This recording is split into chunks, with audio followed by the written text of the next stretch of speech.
Nick, what's going on, man? No, I'm good. You want to come up and talk about deadlifts?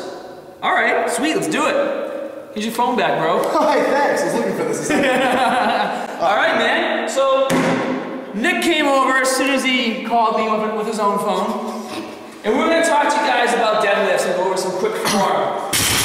Alright, so first things first, what I try to preach in deadlifts is, first off, you want to be as flat to the ground as possible, meaning you either want to be in a shoe that has a very, very flat sole, or even barefoot. I've sometimes deadlifted in socks. You want to make sure you obviously have a good grip on the ground, but you want to keep your heels as flat on the ground as possible with as little heel in between your foot and the floor. Now, there are weightlifting shoes that you can buy that have a higher heel, but they're made to have that platform, and it's a very solid structure. If you were to try to deadlift in shoes that have a high heel, like maybe this high, like an inch or so, kind of like any running shoe, that's made to absorb an impact, so it's not a solid surface. So you might not be able to see it or tell too much unless you go to a flat surface for a while and then back into your running sneakers. But those shoes are like moving like this as you're doing the movement when you're squatting or deadlifting or anything that involves a lot of weight. So that's why it's so important to stay flat.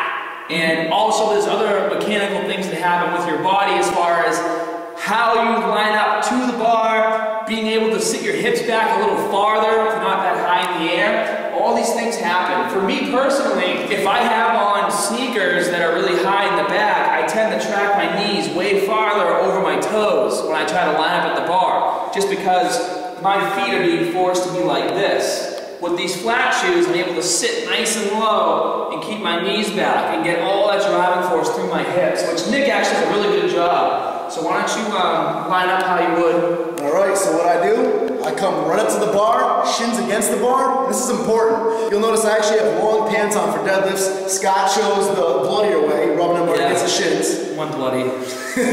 But the key here is you want to make sure you're keeping the bar close against your shins. And again, as you deadlift, you want to be sitting back all the way on your heels. You should be able to stand with your shins against the bar. If you stand up straight and bring your shoulders back, you should be able to sit straight down with your arms by your side like this without even looking, and your hands will grab the bars.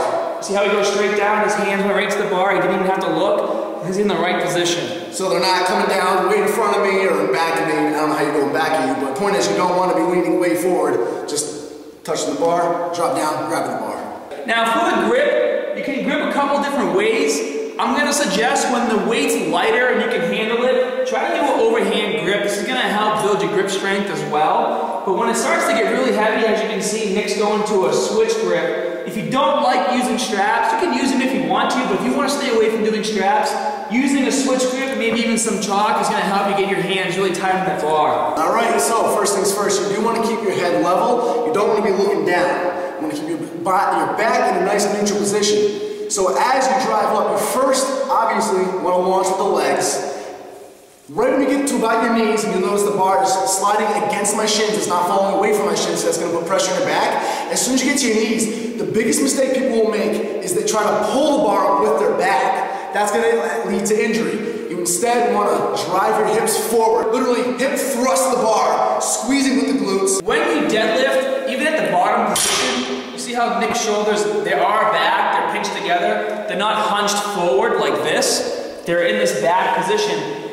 As you come up with the bar and you try to maintain that, that's helping you pull back and thrust with the hips. You see how my chest is coming out? It's already forcing my upper back, my shoulders into that upright position, as opposed to if I had my shoulders slouched, I'd be putting a lot more pressure on my back trying to pull it up. Like you said, shoulders pinned back, scapula together, driving up, head up. As soon as I get to my knees, thrust, squeeze the butt, chest is out. If you feel like you need to use a weight belt, that's fine. I like to stay away from it as much as possible because I like to build that core strength, and I like to use my inner belt, so to speak. And basically what you're going to do is you're going to draw in air, and you're going to not push your stomach out like you're trying to make yourself look like you have a belly, but you suck in the air and you push out your diaphragm and squeeze your abs at the same time. You're able to create an internal belt. It used to be every time I got past 315, 345, as you said, I throw on a belt. But then I noticed that my core strength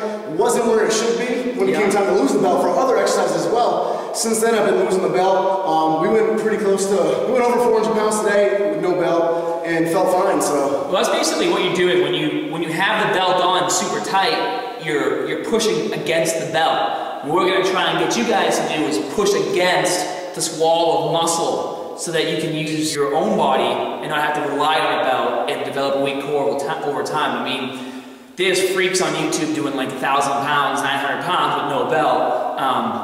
We're not at that level.